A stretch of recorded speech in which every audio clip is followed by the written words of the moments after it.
जय हिंद। इस वीडियो में हम लोग समझेंगे आसमानी बिजली क्या होती है लाइटनिंग स्ट्राइक जिससे कि व्यक्ति की मौत हो जाती है, और बादल गरजने से आवाज़ क्यों हो जाता है जिसे थंडर स्टॉर्म कहते हैं। क्या इन बिजली से बचा जा सकता है? क्या एक ही जगह पे कई बार बिजली गिर सकती है?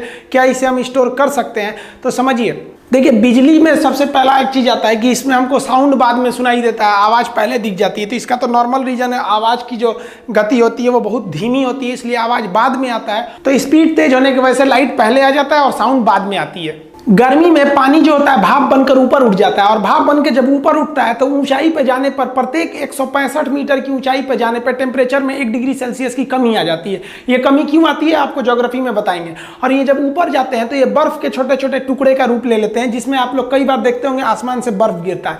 यही बर्फ जो होते हैं हवा के कारण आपस में टकराने लगते हैं, और टकराने से घर्षण उत्पन्न हो जाता है, और घर्षण के कारण स्टैटिक करंट उत्पन्न हो जाता है। और यह करंट का जो पॉजिटिव चार्ज होता है वो ऊपर चला जाता है, और निगेटिव चार्ज जो हो जाता है वो नीचे आ जाता है। अब ये निगेटिव जो होता है ना, पॉजिटिव को ढूंढता है कि हमको जहां पॉजिटिव मिल जाएगा वहां हम गिर जाएंगे। अब जब जमीन, देखिए, जब बादल आते हैं तो जमीन पे हवा भी चलने लगती है, आंधी वगैरह भी आने लगता है, तो जिस वजह से घास वगैरह घर्षण के कारण इनमें भी चार्ज उत्पन्न हो जाता है। अब इनका जो चार्ज होता है पॉजिटिव ऊपर होता है, निगेटिव को तो लेके चला जाता है अर्थ। अब देखिए, ये निगेटिव पॉजिटिव को खोज ही रहा था, मिल गया और यहाँ गिर जाता है। इसी को हम लोग वज्रपात कहते हैं, बिजली का गिरना कहते हैं। आसमानी बिजली जो गिरती है, इस बिजली का जो वोल्टेज होता है ना, 10 करोड़ वोल्ट होता है। हम लोग के घर में जो करंट आता है 220 का आता है। 10 करोड़ वोल्ट मारेगा ना, आदमी कौवा बन जाता है। इसको हम 100 मेगावाट की बिजली बोलते हैं। और इसमें जो करंट होता है वो 10,000 एम्पियर होता है। 5 एम्पियर के करंट पे आपका फ्रिज, वॉशिंग मशीन, कूलर ये सब चल जाता है 5 एम्पियर पे। और ये जो होते हैं, सोचिए 10,000 एम्पियर का करंट लगता है इसमें जो हीट निकलती है वो हीट जो होती है 27,000 से लेकर 30,000 डिग्री सेल्सियस होता है। सूर्य का तापमान जो जुड़ा होता है 6,000 डिग्री सेल्सियस सरफेस का। अब बताइए, ये इतना भयानक टेम्परेचर होता है, और लेकिन इसमें सबसे बड़ी बात यही होती है इसकी टाइमिंग बहुत कम होती है, 0.0005 सेकेंड। ये मिली सेकेंड में होता है, इतना कम समय के लिए होता है कि ये ज्यादा खतरा नहीं उत्पन्न कर सकता है। अब समझते हैं इसमें आवाज क्यों आती है।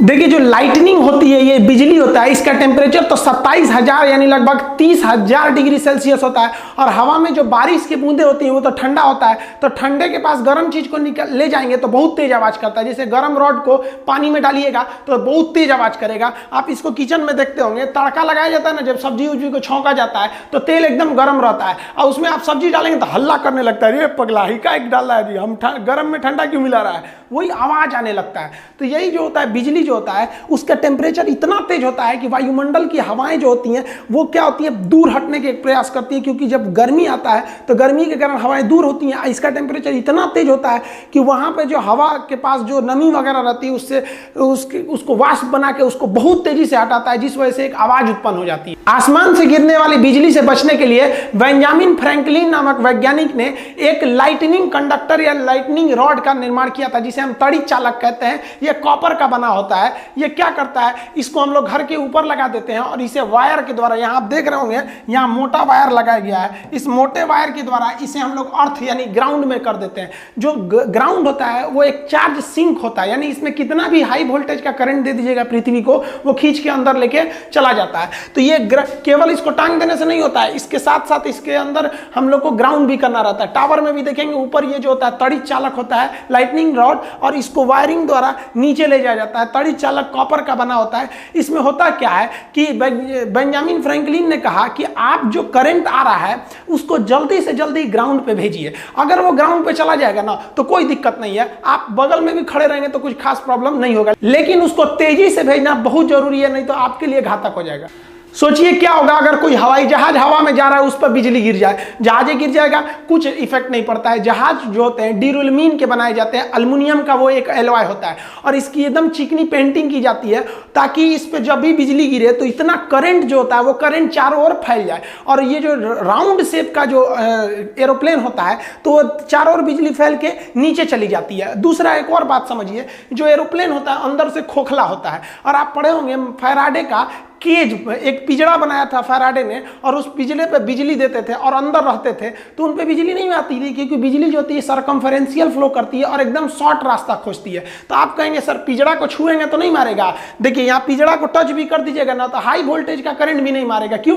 क्योंकि ये पिंजड़ा बहुत ही बढ़िया कंडक्टर से बना हुआ है, जितनी बिजली मिल रही है उसे फटाक से ये ग्राउंड में भेज दे रहा है। आप छुइएगा तो आपके लिए कुछ छोड़ ही नहीं रहा है। तो ये जो हवाई जहाज होता है एक पिंजड़ा का काम करता है, हम अंदर सेफ बैठे रहते हैं क्योंकि करंट सरकमफेरेंशियल बाहर बाहर फ्लो करके और नीचे चला जाता है। इसीलिए कहा जाता है कि जब बिजली तड़कती है तो सबसे सुरक्षित जगह आपके लिए कोई कार होता है, कार के अंदर घुस के बैठ जाइए, कार वही फैराडे के पिंजड़े के समान काम करता है। जब भी बिजली गिरती है तो वो जल्दी से जल्दी किसी कंडक्टर को खोजती है। यहाँ आपको कुछ सावधानियां बरतने की जरूरत है। हम बता देते हैं कहां कहां ज्यादा बिजली गिरने की संभावना होती है। जैसे बिजली तड़कता है तो आपका मोबाइल जो होता है टावर से कनेक्ट रहता है, इसलिए बिजली मोबाइल की ओर तेजी से भागता है। देख रहे हैं ईश्वरी बतिया रही है, पता नहीं कहां, खूब मन से बतिया रही है। यह है ना, अभी थी हो जाएगी, जैसे बिजली गिरेगा थी।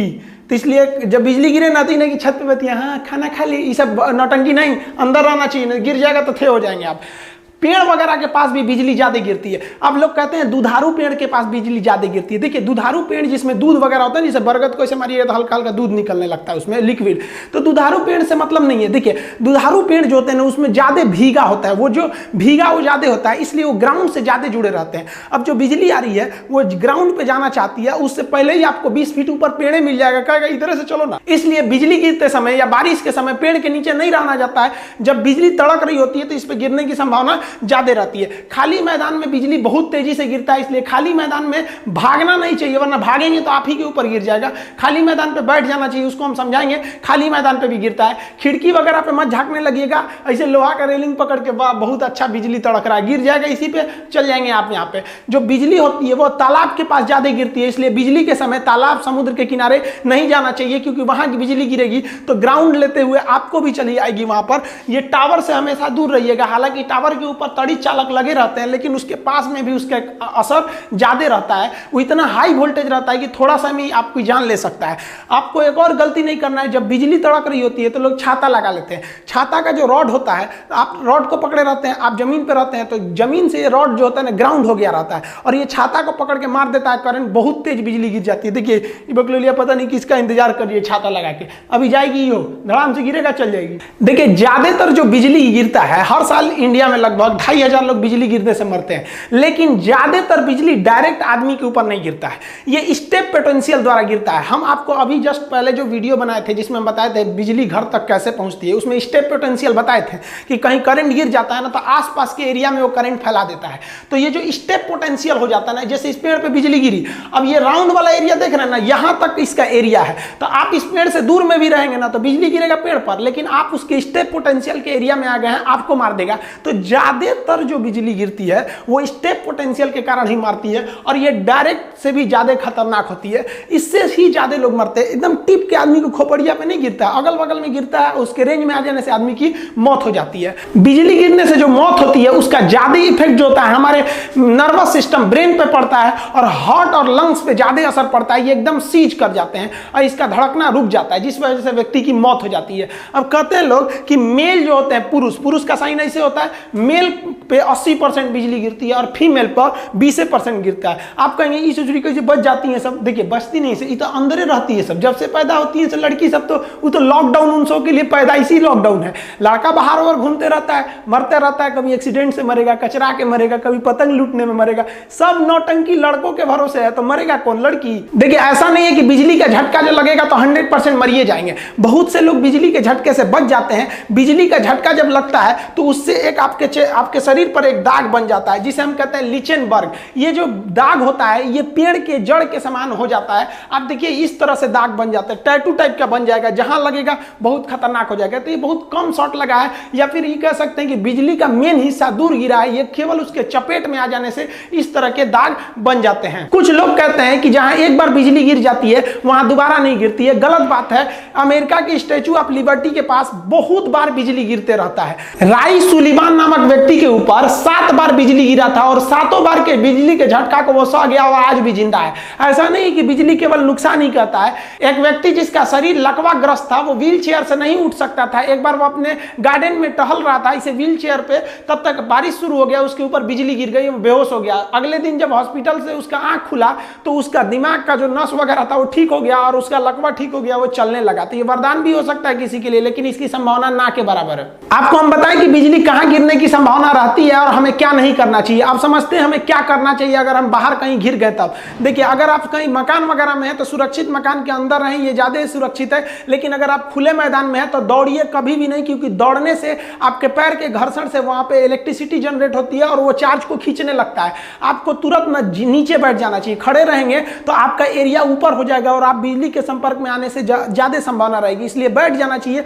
और कान ढक के बैठना चाहिए कि कान के पर्दे पर कोई नुकसान ना करे। और एक दूसरे से कम 100 फीट का गैप बनाकर बैठना चाहिए, क्योंकि एक पास बैठने से वहां पर चार्ज को खींचने की संभावना बढ़ जाती है। क्योंकि हर एक व्यक्ति जो होता है वो अपने आप में एक कंडक्टर होता है, इलेक्ट्रिसिटी को ले जा सकता है। इसलिए एक पास बैठिएगा तो बिजली आके गिर सकता है। दूरी दूरी पर बैठना चाहिए।